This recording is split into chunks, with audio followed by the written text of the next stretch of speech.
This is Angelo Pizzullo, manager of the Oral History Program with the Battleship New Jersey. We are in Camden, New Jersey. Today is Wednesday, October 10th, 2018. We're on board the Battleship New Jersey, and our interview guest is Chris Bogart from Fulton, New York.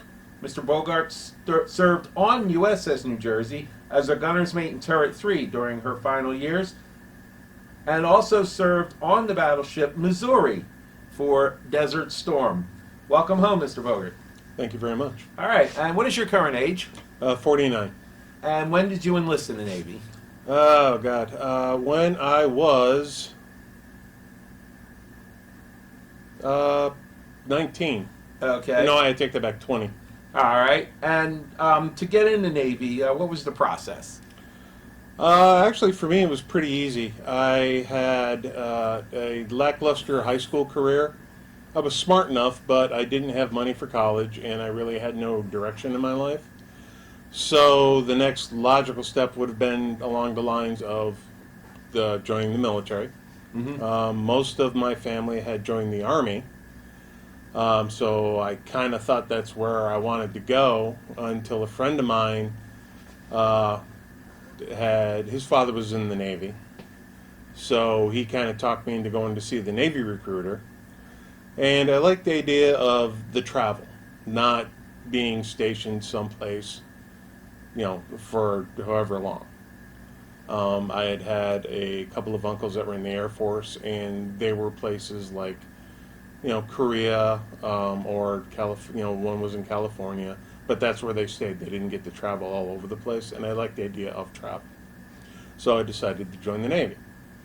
Joined the Navy, talked to the recruiter, took the ASVAB, went through the whole process without any problems whatsoever. Was in delayed entry for 6 months while I finished graduating high school. And then I flew out in a frigid February morning to Great Lakes. All right, and that's where you took boot camp? That is where I took boot camp. All right, do you remember any stories or anything from boot camp you'd like to share? I was the second oldest individual there, which was weird for me. I was, like I said, 20. Everybody else was 18. The oldest guy, I believe, was 29. So he was the old dad. But boot camp, I did fairly well. I was second platoon leader, which was odd, interesting. I've never been in a position of authority before. Boot camp was, I really don't have to tell anybody who's ever served in the military, boot camp was an experience. No matter which one you go through, the hardest it has to be the Marines, just because they're crazy. The easiest has to be the Air Force because it's the shortest, I think. But it's still a process of being broken down and built back up and basically they give you the tools you need to succeed. Pay attention to what's going on around you, attention to detail, look to your job. And if you don't know, somebody's always there, to at least yell at you to get you to do it the correct way. All right, now did you go to an A school? I went to Gunner's Mate A School, which was in Great Lakes as well. That was for the first 6 months after boot camp. And then once you went through Gunner's Mate A School, you got to pick and choose weapon systems. And one of the ones on the board was 16-inch 50 caliber turrets.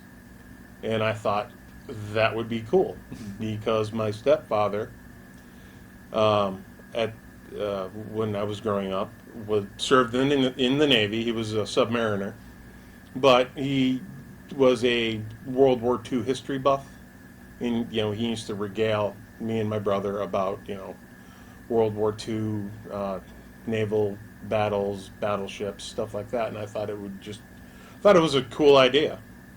Like, hey, I'll be on a battleship. That's awesome. All right.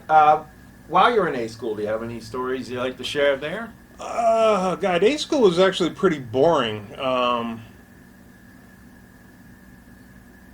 Not really. Overdosed at McDonald's after the first week out of boot camp.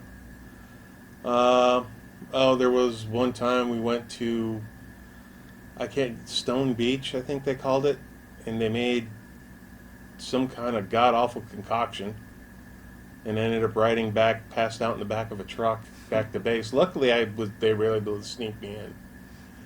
But no, I mean, other than that, really no huge adventures. Okay. Well, I did drive my motorcycle from Great Lakes to Ohio to visit just to travel back home with a friend, visit his house. Drove through Indiana, fell asleep on the motorcycle, almost died. Oh.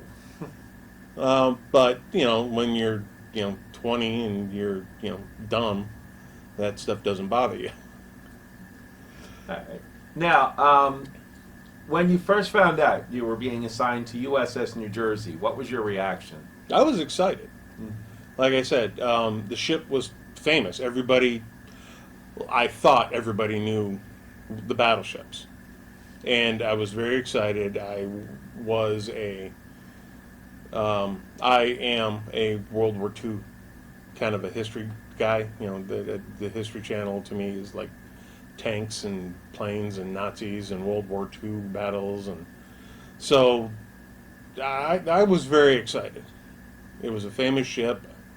I'm connecting back to naval history, basically. It's a floating museum. I mean, even back then, it was a museum. To me, it was a museum class ship. All right.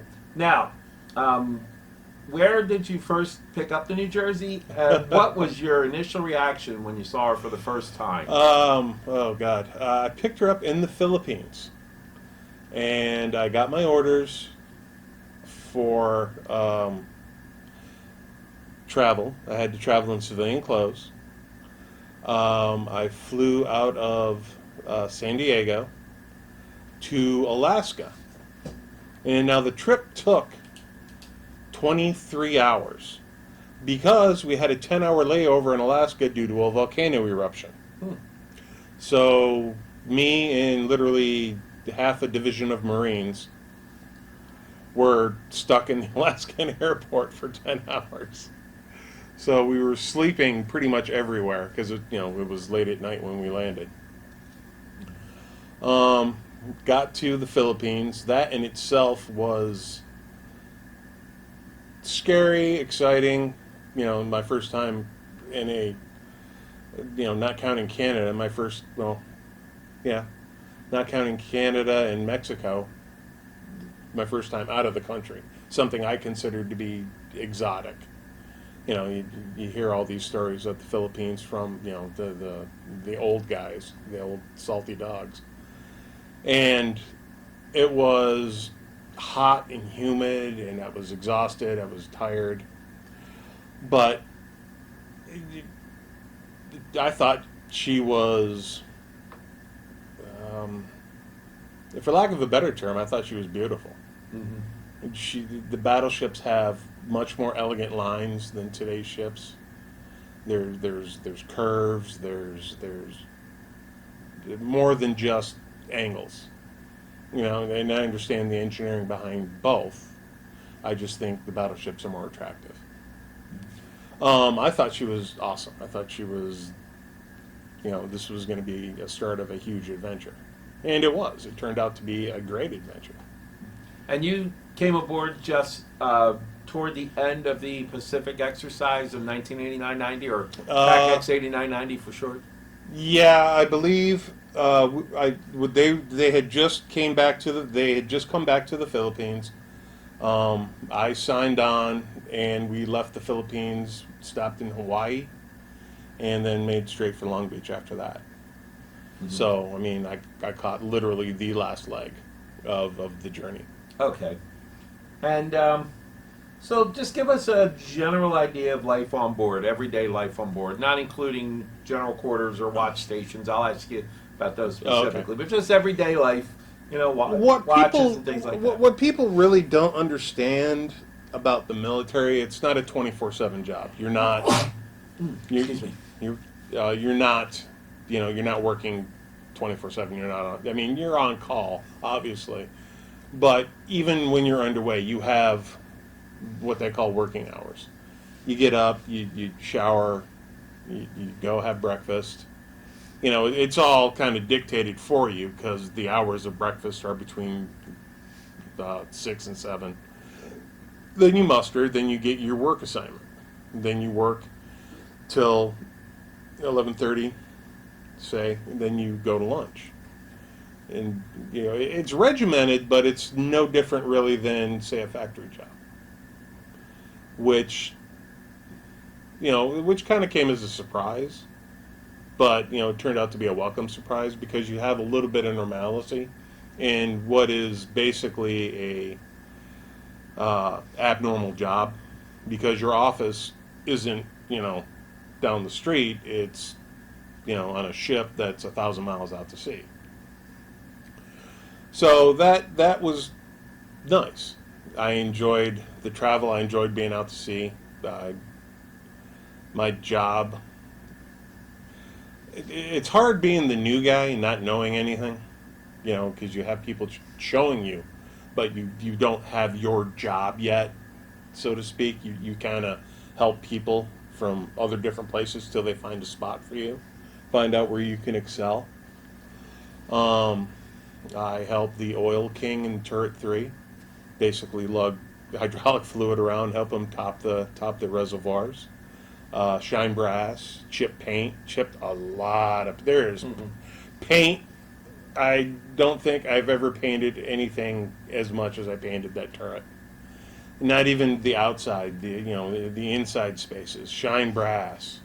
Luckily, I wasn't assigned to the magazine crew because those guys shine brass every single day. I ended up on the powder flats as my first station, lugging the 110-pound bags of powder.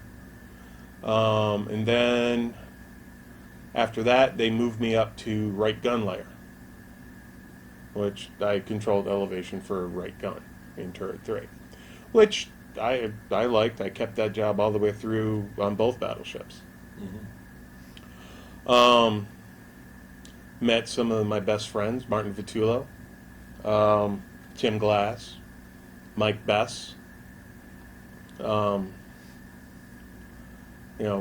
the last 25 years, we've kind of lost touch, and I know where they are. And every once in a while, I'll run into Vitullo, like on Facebook, or his wife. His wife Facebooks, he doesn't. I have to send him emails. All right. So, what were some of the things you would do on board for recreation? Recreation. Oh God, read incessantly. Martin Vitullo was actually a martial arts instructor, so he got permission to instruct a bunch of us in a couple of different types of martial art. So we did that. Read. Picked up Dungeons and Dragons. Played that. Watched television. I learned how to sharpen a knife from one of the older gunner's mates. I don't know. You just kind of lived your life. Board games, cards. Spades was hugely popular.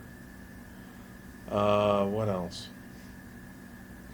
God, they would try and play basketball, but you can only play for so long before the ball's going over the side.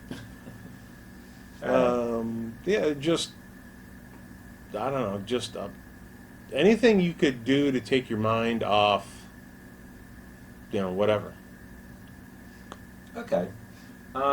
Now let's talk about your job on board. You were Okay. the working in the turret 3. Yep. Describe first of all a little more about doing the powder bags, and then talk about your job on the right gun. A little more detail. Okay. Oh God. On the powder flats, your job is basically you're a mule. You have the powder scuttles. You have obviously the magazines and the turret are separate. And you have the powder scuttles are basically open. I call them basic open seas. It's like if you cut a side off of a can. So in the magazines, They have all the powder cans broken down, all the powder out on trays, and they slide the powder down these trays to the scuttles. And I believe, if I'm not totally mistaken, if I remember correctly, there's 2 scuttles per magazine. And what they do is they load a powder bag into the scuttle on the open side.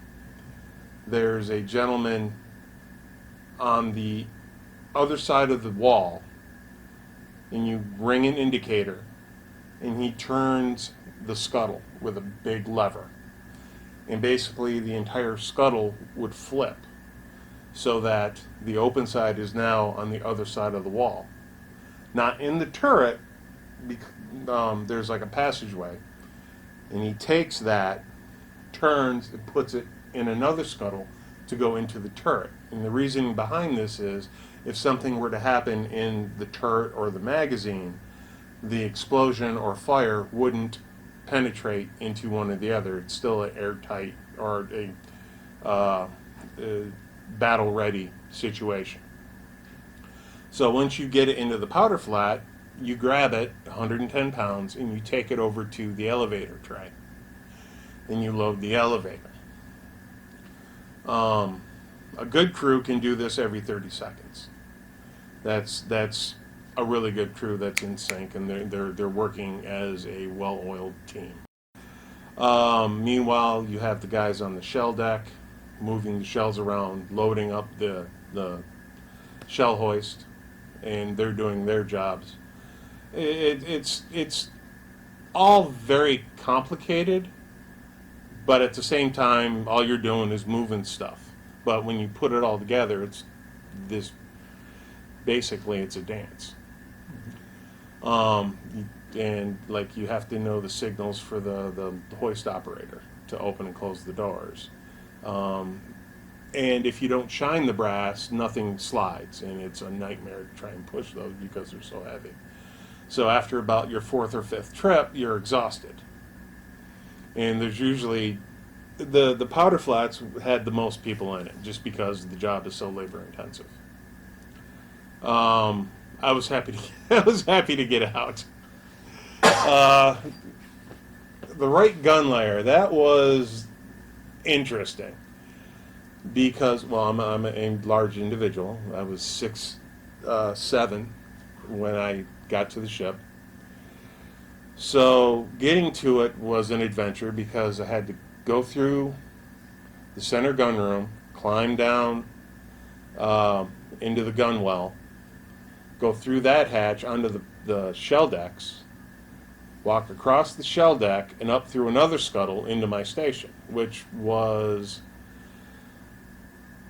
basically, I don't know if you've ever been there, but you climb up and you slide around one of the analog computers. And this one has great big brass hand wheels on it, and you have your little brass stool. And you're sitting against the barbette of the turret. And there's one of the angle irons that comes across. That's kind of like your backrest. And that's where you sit.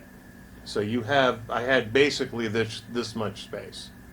And I had this big analog computer sitting in front of me with the hand wheels, and I had my sound-powered headset on. And that was my only communication with the outside world for however long we were at general quarters, or if we were on the firing line, or whatever we were doing. So that was difficult but easy at the same time. The difficult part is just being stuck in this spot forever. But if something were to happen, you have to be there. And, they always practice in local, which means you have control, or, remote, which means the fire controlmen have control via CIC.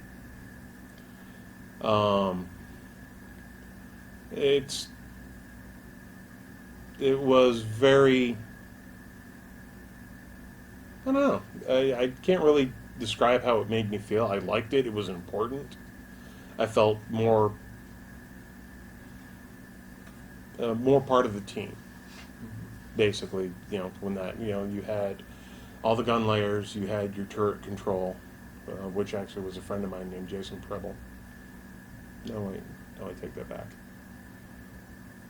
He was on the Missouri. I'm sorry. That's okay. We'll ask you about that. There's going to be a lot of, oh, no, wait, that was on that ship. Mm-hmm. But, yeah, my job was, and the maintenance on it was fairly easy. You know, just make sure it was clean, grease the hand wheels. Everything was brass, so shine everything. But, you know, that freed me up to do, you know, other jobs. Mm-hmm. And this is the job you basically did on the Missouri also. Yes. Okay. Yeah. I kept that job right up until I left the Missouri. All right. Now, what about your watch stations on the New Jersey? Oh, Magazine What were those? Rover. Magazine Rover. And that is? Magazine Rover is what they give all the lower-ranking gunner's mates to do.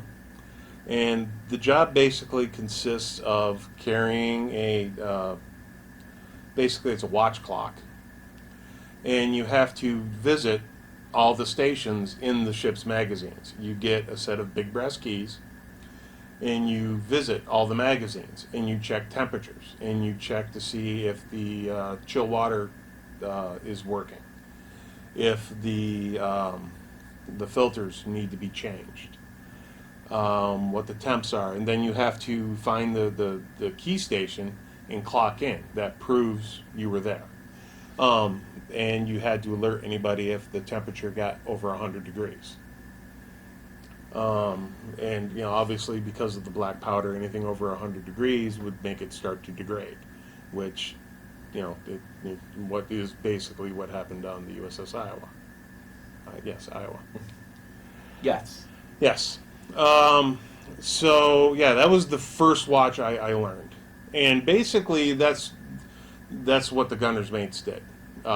They stood Magazine Rover, the lower ranking ones did. Once, a lot of them stood shipboard security, so they didn't stand watch. They were shipboard SST. They had the badges they would wear. But like the guys in G4, they would stand topside rover. Once I got to the Missouri, I started doing topside rover, messenger of the watch. Once I became a petty officer, then I was petty officer of the watch. But on the Jersey, that was my first. That was my first magazine rover. Okay. So that made you learn. That was actually a good one because you learned where everything was. Mm-hmm. Because the magazines were literally throughout the entire ship. Okay. Now,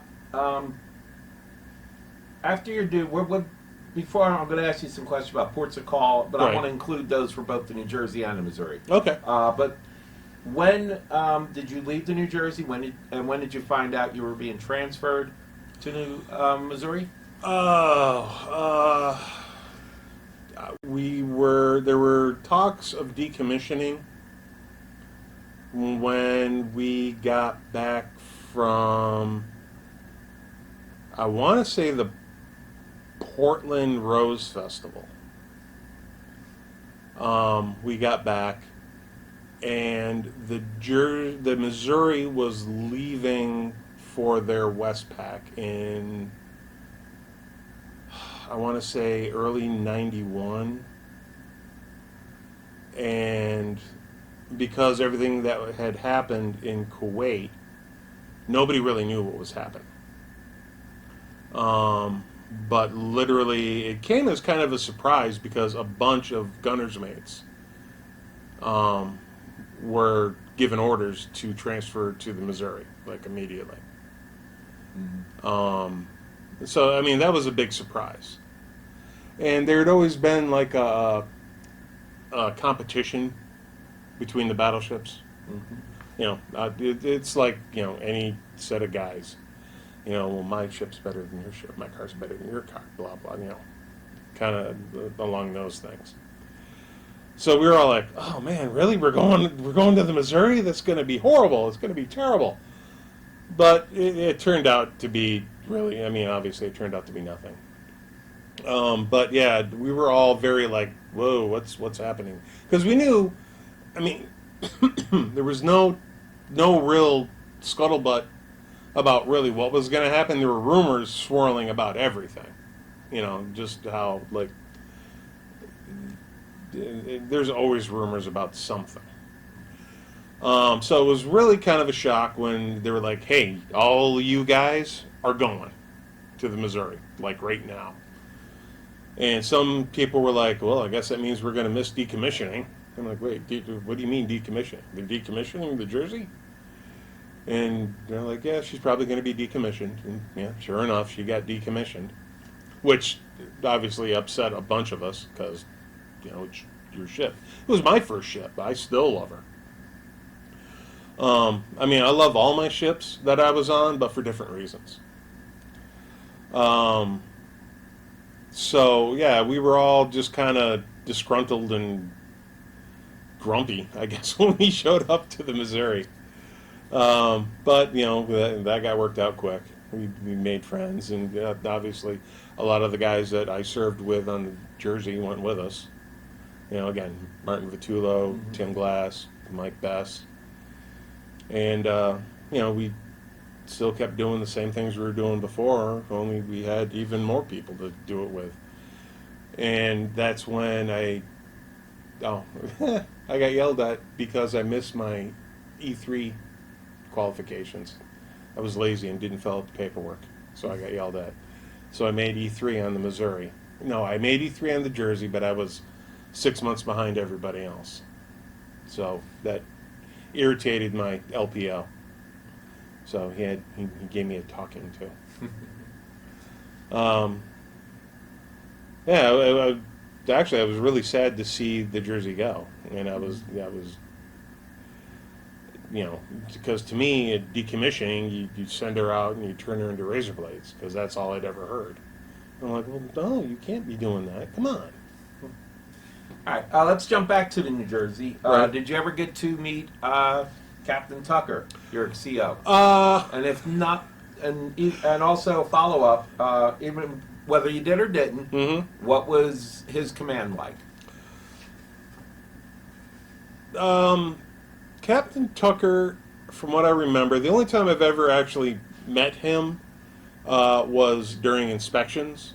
He was very professional, very polished, and he kind of brought that out in everybody around him. Um, and he kind of coined the term for me, battleship sailor. Battleship sailors do it best. We are under we are under the looking glass. Everybody's looking at us because we are so famous. We are the most decorated ship. Blah blah. Just the whole. He always pressed, "We're better," and that filtered down. We always tried to dress better than everybody else. We always, our hats, our ball caps are always clean. During inspection, you're always in your best uniform. Did I meet him on a daily basis? No. I honestly, I hardly ever saw him. I was on turret 3, and I never usually got past the mess deck. Unless I was going to say turret 2 for something, or turret 1, one of the other turrets for something. I mean, we coined the phrase "Lost Boys" because nobody saw us. That's how we liked it. We were professional. We did our job. We did it well. But we didn't have the attention of all the stars on us, which was great for us. That's exactly how turret 3 liked it. Mm-hmm. All right, sticking with that. When you were on board, how many times did you get to train on and actually fire, like for qualifications? Oh. And what was it like the first time you heard the guns really go off? Well, the first time I heard the guns go off, I was in the powder flats, Mm-hmm. and you're excited. You don't know what to expect, and so I'm sitting there and I'm all, and they fired, And it was literally the closest I can describe it as a thunder strike outside your house. Rattled everything. That you felt the vibration, even 5 decks down. There's, yeah, 7 decks down. Mm-hmm. I mean, you just felt it, and that was only one shot. So, like when they would do broadsides. That was even more awe-inspiring, just because it's literally like a thunder strike outside your house. It's like your house getting hit by lightning, because everything shakes. You feel it in your bones. I had Mike Best. He was in G4, which was small arms, and they took care. They took care of some of the 5-inch, and they handled all the small arms for us. And he happened to be outside manning one of the 25 millimeters, and he says it's literally like getting the wind knocked out of you every time they shot. And I believed him, just because of the concussion that I felt, even when I was in the right gun layer. I mean, that felt even more pronounced because I'm connected to it. So it's I can't. It's like being in a controlled crash, is what it feels like. And I mean, what it sounds like, it literally sounds like a thunderclap outside your house. It's, I don't know, it's one of the craziest things I've ever experienced. I mean, it's awe-inspiring. All right. Now, let's take it up from the now until, let's say, you just transferred into Missouri. You're getting comfortable. Was sailor life on the Missouri different than the New Jersey before you found out you were going into battle? Not really. You're getting used to the new command structure. You're getting used to how your chief. Well, they had a master chief and a chief for the division, plus 2 senior E6s, first classes. And the command structure was a little bit more laid back. They were still, don't get me wrong, they were still very professional. Mm-hmm. But they were a little, I would say a little less spit and polish. They cared less about shiny brass than they did the entire system running perfectly. Let's put it that way. Okay. The system ran like a top, but where they could get away with painting over brass, they did. Let's put it, that's basically what I mean. Mm-hmm. I learned more on the Missouri. I became the damage control petty officer. The Master Chief, he was brilliant because he was a PMS instructor. So he would ask me questions about the PMS system. And I'm like, well, I did a lot of that. And he would just look at me and go, Bogart, are you retarded? No, Master Chief, I am not retarded. Are you sure? Yes, Master Chief. Did they test you? Yes, Master Chief, they tested me. So he would call over one of the second classes and be like, so take him and teach him what he needs to know. And literally, that's how we talked. He was old. He had like 36 years in it. And his favorite thing to say was, I'll take my 36 years and need 2 stars and shove them up your ass if you don't knock it off. That was his favorite thing to do. Of course, they would mess with him as well in the gun room because he was deaf. So they would just start miming that they were talking, and they'd see him over in the corner trying to turn his hearing aids up until somebody came in and yelled, or because you have to yell, it's loud, and he would jump off his thing and start cussing them out. But yeah, I learned the PSM system backwards and forwards till Master Chief was happy with it. Damage control petty officer, started shipboard security training, started standing topside rover, small arms qualifications. And then, when we found out we were going to Kuwait, we're like, well, nothing's going to happen. We're going to stand off the side. They're all going to leave. You know, that's what we were telling ourselves at the time. Mm-hmm. And I think I remember a lot more stories on the Missouri just because so much more happened. Basically because of Desert Storm. Right. Like the one time my friend Martin and I it was like midnight and we were working out because we were going to get pumped up. So at midnight we're down in the gym and I'm literally working on bench presses and general quarters sounds. Now we're not even in the actual all the way into the Persian Gulf yet. But we're going to war, so what's going on? Remember, I dropped the weights and we run, and we have to run up. It was one of those tall berthing, not really, it wasn't a berthing, but tall compartments. It was like a compartment and a half. So we run up that ladder, through into another berthing, and we're all the way up front, and our berthing on the Missouri was all the way in the back, all the way to stern. So we literally run the entire way, sprint, and we're going so fast, we're beating people out of the racks as we run through the other berthings.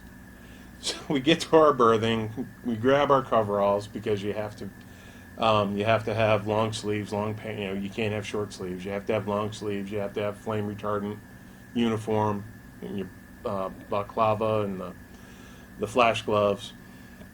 Grab all that stuff. And then over the one MC comes, sorry everybody, that was a mistake. Somebody bumped the alarm. You know, this is the captain, da-da-da. Back to bed. They're like, you know, meanwhile, literally you can see our hearts pounding outside of our chests.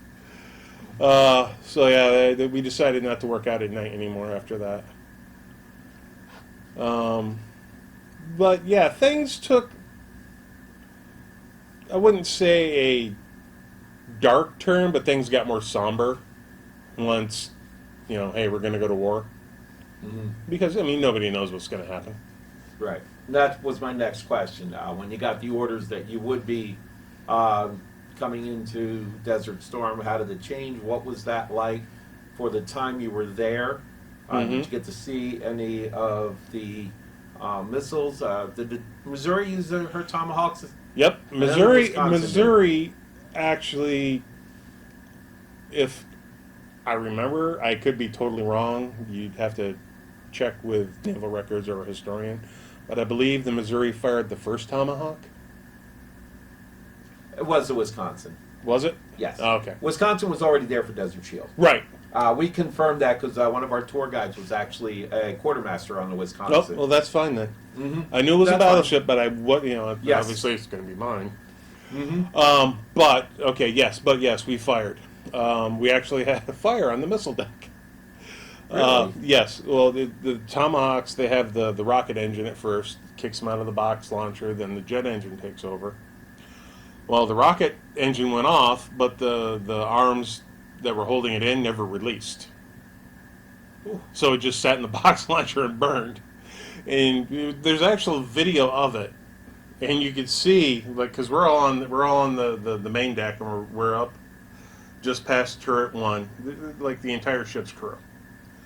And you can see it's on the port side, up on that, and it's just, we had already fired off like 2 or 3, and it's just burning and burning and burning, and you can see everybody just kind of shift a little bit, start to shift.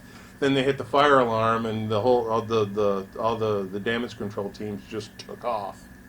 We're like, oh, okay, well, we'll be here out of the way, because we're just like, please don't blow up, please don't blow up, please don't blow up, please don't blow up. But yeah, we did fire Tomahawks. We fired all but 2, if I remember correctly. Don't quote me on that. Mm-hmm. And I mean, we didn't get really excited until we got to the firing line where we were going to shoot the 16-inch guns for the first time. Right, and that would have been the first time since Korea. Yes. For the Missouri, correct? Yep. So you were making a little bit of history for her in that sense. Yes. They fired.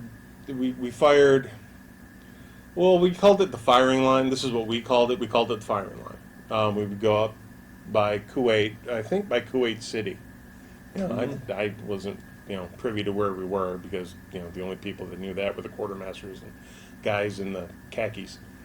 Um, and honestly, at the time, I didn't care where we were. I had a job to do. I was going to do my job, and that's all I really cared about. Ooh, we're going to fire. All right, great. Um, and we would we had the first drones on our ship. I mean, the Wisconsin had them as well. But these drones were huge. I don't even think they'd fit in this room. And they'd rocket them off the ship, and they'd fly off. And they had marine spotters. And one of the cool stories that came out of this was while we were on the firing line, the drone's flying around, and we see a truck. Hey, there's a truck. Let's follow the truck. The truck stops. Guys come out of the sand, grab stuff off the truck, and run back into the sand. And the marine spotter's like, bunker, mark that spot, and follow the truck. So the drone literally just followed the truck. We called it the pizza truck. Yeah, the pizza truck. Yeah, follow the pizza delivery truck. And literally that's where our targets emanated from. We found a supply truck, and everywhere the truck stopped, and guys came out, grabbed stuff, and ran back in, marked that spot. So then later, drone went back over, and whichever turret happened to be on call, they'd get the fire mission. And, it would be like, okay, fire 1. Okay, depress 2 degrees. And you would literally, they'd fire, and it would be literally 30 seconds before you would see the shell come rocketing in. And you'd see where it would hit, and you'd see the shock wave from the explosion. And the shock wave is huge. And, when they say, in A school, they told us a bullseye with a 16-inch is 100 yards. And I'm like, yeah, okay, whatever. Until I saw the shock wave, I'm like, okay, yeah, that makes sense now. Because the shock wave is enormous. And, we're 15,000 feet up. And you see it roll out, and you're like, wow, okay. And, they would zero in, and they would just boom, boom, boom, start launching shells, and you would see it would be demolished. Then you go on to the next target. Okay, this is, they marked it GPS, and they would just launch shells. 30 seconds later, you'd see the shell come in. Then they would adjust, and they would fire for effect. And that's what they did for like a week. Then I guess the Wisconsin blew up the pizza truck, and that stopped it. We were all kind of depressed. You broke our pizza truck. Man. All right, so let's. I'm sorry. Did you Oh no, I was just. I'm just dredging up all sorts of just silly memories. All right, so let's talk about some other things. And this is for either the New Jersey or the Wisconsin. Okay. We'll talk about the Wabash before the interview concludes. Okay. We don't want to forget that ship. But either on the Missouri or the New Jersey, any Right. ports of call stand out? Ports of call. Philippines was super interesting. Both times I was there. Let's see. I didn't really travel much on the Jersey. Went up to the Portland Rose Festival. I believe that was the New Jersey. Yes. Missouri went to Seattle. Or wait, was it the Seattle Rose Festival? Anyway, it doesn't really matter. Portland, New Jersey. Love Portland. Portland's awesome. The whole Northwest is kind of cool. It's very clean, mostly because it rains all the time. Everybody's very friendly. The beer is awesome. We were in, no, that was in Missouri. Let's see. Oh, Portland is when, what's the NBA team in Portland? The Trailblazers, yes. Trailblazers won the championship while we were there. The town went crazy. Just silly parties everywhere. We had a blast. Northwest Pizza is very good. the old pizza shop that still stands out in my mind as being one of the best pizzas I've ever eaten. Um, did a lot of local cruising when I was on the New Jersey, because they'd just come back from a Westpac. Missouri, went on a Westpac, turned it into be, Desert Storm. Let's see, Australia, Hawaii, love Hawaii. Hawaii's my favorite place on the planet. Australia, great, but everything there can kill you. Spiders, saltwater crocodiles, great whites, poisonous snakes, you name it. Some of the women. Beer's good. They are insanely friendly. I love Australia. I love Australians. They're great people. Thailand. Watched my friend Buck lose his mind over a snake. Threatened to kill everybody in the bar. My friend Mike Best got his picture taken with a monkey. Don't do that ever. Because this monkey, aside from the ecological damage that somebody had taken a baby monkey away from its mother, Mike's holding the monkey.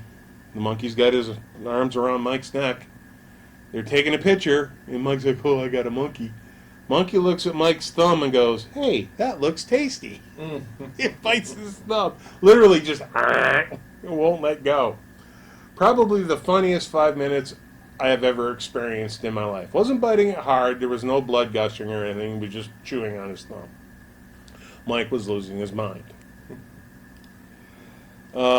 Let's see. Brad threatened to kill everybody at the bar because he hates snakes, and the guy walked in with a python up behind him. Kickboxing. Don't ever get into a kickboxing ring. Ever. I don't care how good you think you are. I did not do this, but I witnessed it done, and it just did not end well for the poor Marine. Oh, God. Let's see. What else? Guam. Guam is beautiful. I would not want to be stationed there because it is literally a rock in the middle of nowhere. Middle East. Ridiculously hot and dry. The people there are insane.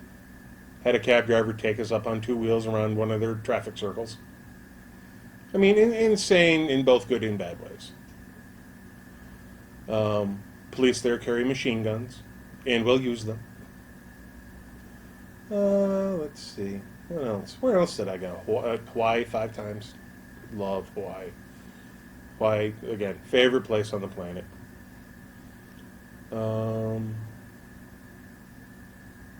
Australia, Hawaii. Oh, Japan. Japan is very interesting because it is so Eastern and Western at the same time. You run into this weird dichotomy of people either love you or hate you. It's very traditional yet very modern at the same. It's very strange, but in a good way. It's not that they're not welcoming or they're not nice people. They just do things the way they do things, and you either respect that and navigate through it, or you don't and you have a bad time. But that's pretty much where the way every place I've ever visited is. If you respect them and how they do things, and you navigate through it, you'll have a great time. If you don't, that's when bad stuff happens. Mm-hmm. You get thrown at you, or shoes tossed at you.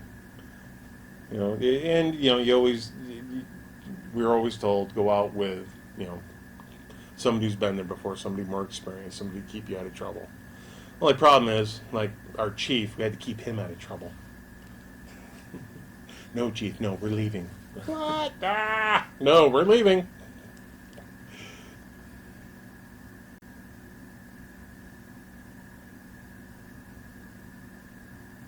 All right. Either on the Missouri or the New Jersey, did you have any travels through the Panama Canal? Mm-mm. Nope, never. Heard about it. I believe that's how they got them both over there, but I was not involved in any of that. All right. Now, did you ever cross the equator? Yes! So, you want to tell us about the ceremony that goes on when you cross the equator on either the New Jersey or the Missouri or any ship? What ship were you on when you did? Oh. I crossed the equator, actually, twice. On the Missouri. I still carry my shellback card. Hold on, I need to find it now. Because I actually have the date. If I can find it. Oh, here it is right here. All right, you want to hold that Shell up? back card? You hold it up. Let me zoom in. Mm-hmm. All right. Got it. I crossed the equator, Mm-hmm. 27th of March, 1991, on USS Missouri, BB 63. Cross the equator at longitude 81 degrees by 21 degrees by 6 minutes east. So says Davy Jones. Mm-hmm. And what did you have to do to earn that card? Oh, dear God. Let's see. There was the tunnel of garbage. Some enterprising individual stashed probably a month's worth of ship's garbage, food waste. Nothing toxic that I know of. And let's see, there was a chute that they dumped it all into, and that was part of the process. Blow out a pad-eye, or a tie-down. And what's that? On the flight deck, way back when, they had tie-downs for helicopters that they would latch hooks in. And they were basically probably about an inch deep, probably about 3 or 4 inches across, just a square hole in the deck with a crosshatch steel so they could hook in the tie-downs for the aircraft. Well, they had an enterprising individual with a fire hose with a spray on it flooding the flight deck, so the more you tried to blow out the pad-eye, the more it would fill up. So you would spend, 3 or 4, hours, it felt like, trying to blow this pad-eye out. Meanwhile, somebody's yelling at you and smacking the deck next to you, splashing you in the face. They all had their shillelaghs. Let's see, another good one was getting the turd out of the urinal. That was an excellent one. With your mouth, no hands. The garbage chute. Oh, God, the excellent one was getting the cherry out of, oh, God, it wasn't King Neptune. It was one of his subordinates, Belly. And he just covered himself in Crisco. It was worse than the garbage chute just because. There was the Pollywog Beauty Contest, where a individual would be volunteered to be the beauty queen for the division. And there was, they would dress up in whatever evening wear they wanted to wear or not wear. And they would be a beauty contest. I was not chosen probably because at 6'7", I wasn't going to cut it. Let's see, what else? I don't know how they did it, but they got some kind of freezing shower going. It's like they were pulling water from like 10,000 feet down, and it was like 5 degrees. There was that. You crawled through. You spent a lot of time crawling around, getting yelled at, abused, eggs thrown at you. It lasts all day. It's all basic and good fun. But, you don't have to do it if you don't want to do it. You can do it if you want to do it. When it was my turn to be the shellback, I was the ship's executioner. So, I got to step back and enjoy it from, the other side. Yeah, it was basically rotten, no good, nasty fun. And nobody got typhus or died, so it was all good. And at the end, at the end of it, you're a shellback. What's the first thing you did? Do you remember when you became a shellback? For the love of God, no, I do not. All right. Probably something very ceremonial. Mm-hmm. But honestly, I don't remember. I think I blocked most of that out. Okay. So, any other stories or anything else you remember from your time on the Missouri before we talk about your next ship? Let's see. No. Were you on board the Missouri when Oh. Desert Storm ended? Yes, I was. We got shot. This is a good story Okay. because they won't tell you about this because it never happened. Mm-hmm. Okay, while we were on the gun line, different crews would stand watch in case a target of opportunity showed up. And at the time, Turret 2 personnel were standing watch in Turret 3, our turret. So, and it was right after, I want to say it was about 2 weeks after we started actually firing from the gun line. We had taken out a water tower that some Iraqi had to set up like a 100mm recoilless rifle on, so we let the 5-inch shoot him. And we had pretty much cleared out anything close to us. But while we were switching crews, while we were waiting, over the 1MC came missiles inbound, all hands braced for shock. Well, somebody had gotten off a few Exocet missiles, and they were coming at us. And so while all this is going on, we're waiting for Turret 2 people to come out of Turret 3, so we're all like, boo, boo, boo, we're yelling. And I remember my friend Jason had come down. He was going to back to Turret 2. They hit general quarters. And just as I went up into the turret, I heard chaff going off. And then I heard a Sea Whiz firing. So I'm like, oh God, missiles are right on top of us. So I get down into my battle station. I get down into the right gun layer station and put on my sound-powered phones. And I don't hear anything else, and I'm just waiting. You know, what's happening? What's going on? And it turns out the missiles never actually locked on to anything, which I guess was a failing of that particular model of Exocet.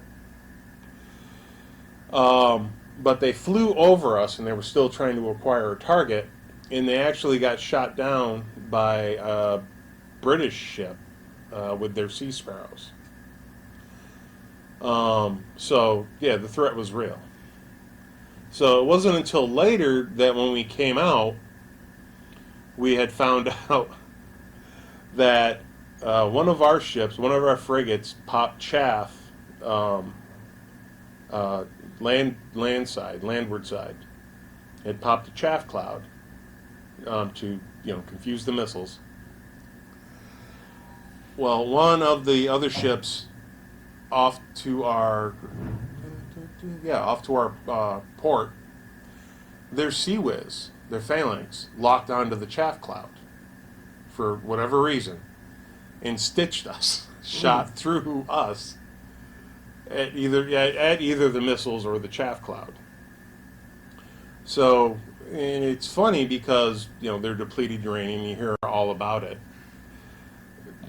The bullet that hit us, the round that hit us, never made it through all layers of paint. But when it hit the superstructure, it just blew right through the superstructure. Like, it wasn't even there. Luckily, nobody got hurt. There was some patching here and there. But I think only like 3 rounds hit us. But one of them was our turret, which I just always thought was funny. Because I'm like, there's a divot in our paint. You know what that's going to entail? You got to get there and paint it. What else? Oh, 50th anniversary of Pearl Harbor. We spent weeks painting everything because the USS Missouri was going to go to Pearl Harbor and participate. President Bush was going to be there. So everything had to be pristine. 50th anniversary. Pearl Harbor's where it started. Missouri, obviously, is where they signed the surrender. So it was all very ceremonial, all very connected. On the way there to Hawaii, ran into a tropical storm. Oh. Yes. All the fresh paint stripped off the ship. The captain's launch got broken in half. I was topside rover. Oh, no, wait, what was I? I happened to be on the bridge for some reason and literally saw waves coming up over turret 3, hitting the bridge. Mm-hmm. And that's the 04 level. So we're like, that's 40 feet up. What's going on? Limped into Pearl Harbor. Well, I mean, not limped, but we were a little worse for wear. So we had 3 days, freshwater washdown, repaint everything we could paint. And I mean, we made it. We made her look good. We had a great ceremony. Everybody manned the rails. Luckily, I was on port side, so I wasn't on the side that had to stay. So we were allowed to go back into our berthings. Didn't have to stand up for the whole ceremony. Mm-hmm. But yeah, never go through a tropical storm if you have a ceremony on the other side. Right. Now, were you on board the Missouri for her final decom? Yes. Okay. And what was that ceremony like, giving the history of the Missouri itself? Well, no. Or, Let excuse me, me herself. rephrase that. I wasn't there for the ceremony itself. Okay. We all. I'm not really sure the reasoning behind it, but most of the gunners' mates got taken off the Missouri. So there was only like a skeleton crew to finish the final decommissioning. Mm-hmm. We did. We went through and we did our space, all our spaces. We cosmolined all the bare metal. For those that don't know, cosmoline is like some crazy grease that is a preservative. It's basically like almost clear peanut butter. Mm-hmm. And if you don't take it off, it'll stay on forever. Long story short, we went through all our space, did everything we needed to do, painting, lagging any of the insulation, got our spaces ready, and then we were all just kind of transferred out to other vessels. And that's when I went to the USS Wabash. All right. Just tell us some of your experiences and what type of ship was the Wabash? What was its designation? AOE 5. It was a oiler slash weapons carrier, a magazine ship. We would travel with the battle group, and we were basically their gas station. So I learned about. I became ship's armorer. So I took care of all the small arms, all the 50 calibers, M14s, the 45s. God, this is old because everybody's gone way past all that by now. All the small arms. I was in charge of the unrep weapons, all the kits. It's where I learned to shoot a 50 caliber. I was gun captain. So I had a lot more responsibility. But I mean, it was nice. I mean, that was our job, was to assist with the underway replenishments. So we would, shoot the big rubber bullet over to the other ships, and that was basically our job. And then recover all that gear. And then I would take it down, unwind everything, and then wind it back up into the spools. It was, that was my job, on top of taking care of the armory. All right. Now, on any of the ships you served, did you ever have any encounters with the Soviet Navy or any Soviet? Yes and no. I mean, nothing. Oh God! On the Wabash, actually, we had a group of international sailors, including Soviet Navy. Well, were they Soviet or Russian by then? Yeah. What year was that? 93. Yeah, that was 92. Yeah. So we're past the Cold War. Yeah, we're past the Cold War. This is when when they were Russians again. But the Russians, and basically they were practicing rescuing a ship. So like we had like French sailors, Spanish sailors, Saudi Arabian sailors, all come on board, and they would practice like, okay, well, they would practice security tactics.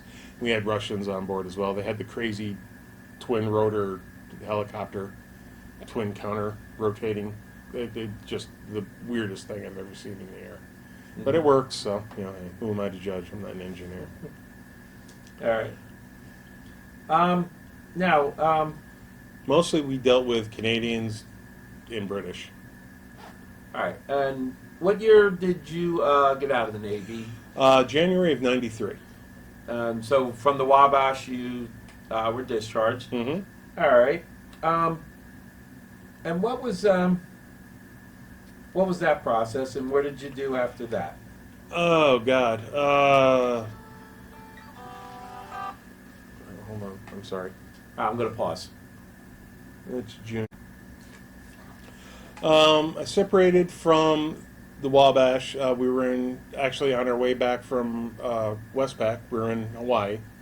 Flew from Hawaii to Naval Station San Diego, where I officially separated. Flew home. Went to college for a semester. Planned on being a police officer. That all kind of got derailed when I met my wife. Got married. And immediately started looking for, a full-time position somewhere. Tried security. At the time, security wasn't the big business it is today, so that wasn't paying very well. So I went actually to logistics, which my experience on the Wabash, drive forklift, I understood logistics, I understood, moving large quantities of material from A to B. Found a good job in North Carolina, moved from Syracuse to North Carolina, found a good job working for a warehouse down there. But we had 2 babies, and my wife wanted to move back home, which we did. And I actually got into heating and air conditioning. And now, actually, I've taken that and moved into industrial refrigeration, working on ammonia systems, which actually brings me to, here today, in a roundabout way. All right. Now, is this the first time you've been back to the New Jersey since disembarking? Yep. And what was your reaction walking up to see her again? It was very. Yeah, it was kind of like coming home. It's like it's like seeing your grandmother's house after a long time away. If that makes it clearer. All right. So, yeah, it was exciting, thrilling. I odd again how big she is. So. Right. And walking the ship today? A lot of memories. Mm-hmm. A lot of memories. A lot of, oh God, I remember having to duck through here. Yep, this, that. I remember the smell. Right. It smells always here. Mm-hmm. Now, have you had a chance to go back to the Missouri? I have not. Okay. She's obviously in Hawaii. Right. So She's at Pearl Harbor. That's going to be a trip. Mm-hmm. Okay. So let's do a little reflection here. What impact on your life did Navy service have going forward? I learned the importance of attention to detail. That's carried through almost everything. The importance of teamwork, having a good team, being able to build a good team, working within, working within your ability, even if that ability is less than, say, somebody else's. That doesn't make you less important. Okay. And finally, do you have any, this could be seen by generations of historians, researchers, educators. Do you have any messages in general, just kind of a little legacy statement that you'd like to make before we close out? I would like to think I had something along those lines, but I'm probably not that witty or poignant. Um, it was a good way for me, where I was at my, in whatever stage of my life I was at, it worked for me. Mm-hmm. It might not work for other people, but it worked for me. I enjoyed it. I learned a lot. I took a lot from it. Some days I wish I'd stayed in and did my 20. But again, the Navy that I knew is different than, what the Navy is today. So I don't know how well I would fit in. That being said, everything's always evolving. Mm-hmm. And if you don't evolve with it, somebody's going to decommission you and turn you into a museum. Right. Not that that's a bad thing, but you're not going to continue on, Mm-hmm. is, I guess, my point. Okay.